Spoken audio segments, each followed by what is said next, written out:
22 জুনৰ পৰা 26 জুনলৈ অম্বুবাচী মেলা 2019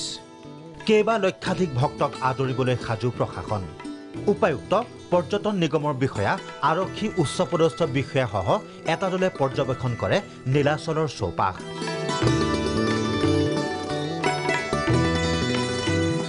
খোজকাঢ়ি মন্দিৰলৈ অহা প্ৰতিটো পথেই তন্ন তন্নকৈ নিৰীক্ষণ কৰে প্ৰশাসনিক দলটোৱে মেলাৰ সময়ত প্ৰতিটো পথ থাকিব সিসিটিভিৰ নিৰীক্ষণত পথসমূহত কৰা হ'ব পোহৰৰ ব্যৱস্থা স্কেনাৰ মেচিন মেটেল ডিটেক্টৰে চেকিং কৰিব প্ৰতিজনক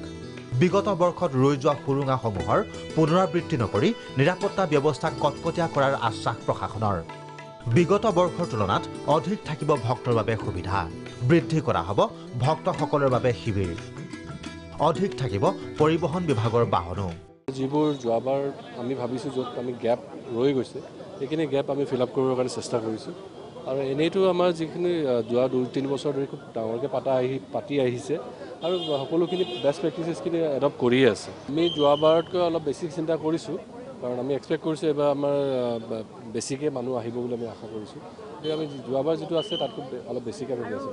22 জুনৰ মাজনিশা হ'ব অম্বুবাচীৰ প্ৰকৃতি আৰু 26 জুনৰ পুৱা হ'ব নিবৃত্তি দেখে মাঝ ৰাতি 23, 24, 25 এই 3 দিন মন্দিৰ বন্ধ থাকিব 26 তাৰিখে দৰ্শনাৰ্থীসকলৰ বাবে মন্দিৰটো খুলি দিয়া হ'ব 2019 বৰ্ষৰ অম্বুবাচী মেলাৰ প্ৰাৰম্ভিক বাজেট 2,50,00,000 লাখ